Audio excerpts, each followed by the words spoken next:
राष्ट्र प्रेरणा स्थल के लोकार्पण के मौके पर रक्षा मंत्री राजनाथ सिंह और सीएम योगी ने भी जनसभा को संबोधित किया।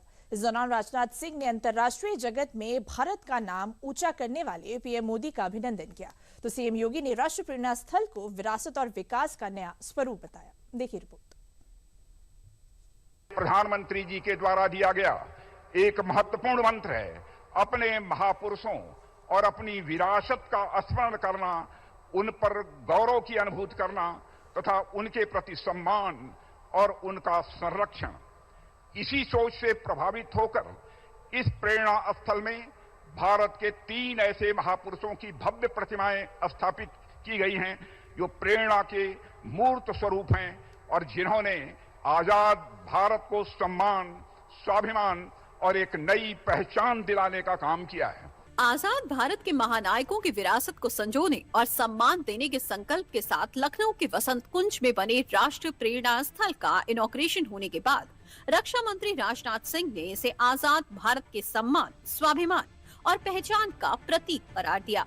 साथ ही पूर्व प्रधानमंत्री अटल बिहारी वाजपेयी की 101वीं जयंती के मौके पर उनकी हाजिर जवाबी का पाकिस्तान से जुड़ा एक किस्सा भी साझा किया।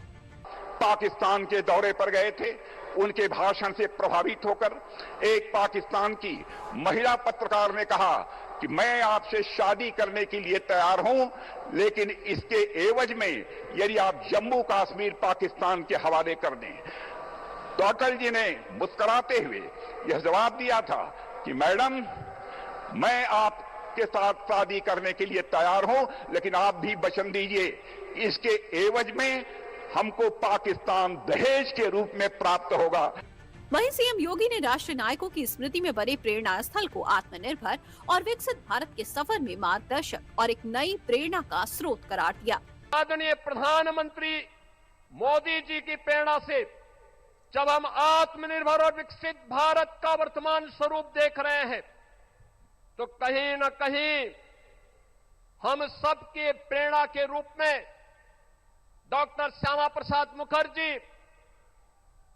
पंडित दीनदयाल उपाध्याय और सदैव अटल बिहारी वाजपेयी जी का वह मार्गदर्शन भी एक नई प्रेरणा के रूप में हम सबके सामने रहता है। राष्ट्रीय प्रेरणा स्थल पर अटल बिहारी वाजपेयी जी के साथ डॉक्टर श्यामा प्रसाद मुखर्जी और पंडित दीनदयाल उपाध्याय जी की भव्य कांस्य प्रतिमाएं लगाई गई हैं। साथ ही यहां बने अत्याधुनिक संग्रहालय में राष्ट्र निर्माण में इन दूरदर्शी नेताओं के अमूल्य योगदान की भी पूरी गाथा बताई गई है।